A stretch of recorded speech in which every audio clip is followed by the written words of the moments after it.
సహోదర ప్రేమను గూర్చి మీకు వ్రాయనక్కరలేదు. మీరు ఒకరినొకడు ప్రేమించుటకు దేవుని చేతనే నేర్పబడితిరి.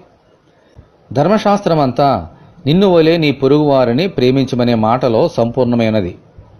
పొరుగువారిని ప్రేమించినప్పుడే ధర్మశాస్త్రమును దేవుని చిత్తమును నెరవేర్చగలము. ఇలా ప్రేమ కలిగి జీవించుటకు దేవుడే మనకు నేర్పించారు. దేవుడు లోకమును ఎంతో ప్రేమించారు. అందుకే మన ప్రభు అయిన యేసుక్రీస్తును మన కొరకు ఈ లోకంలోనికి పంపించారు. ఇది దేవుని ప్రేమ. యేసుక్రీస్తు మనల్ని ప్రేమించి పాపులమైన మనల్ని నీతిమంతులుగా చేయడానికి శిలువ మీద మనుషులందరి కొరకు చనిపోయారు. ఇది యేసు ప్రేమ. దేవుడు మన ప్రభు అయిన యేసుక్రీస్తు మనల్ని ప్రేమించిన ప్రకారము మనము కూడా ఒకరిని ఒకరు ప్రేమించవలనే ఆజ్ఞను ఆయన ద్వారా పొంది ఉన్నాము. ఆమెన్.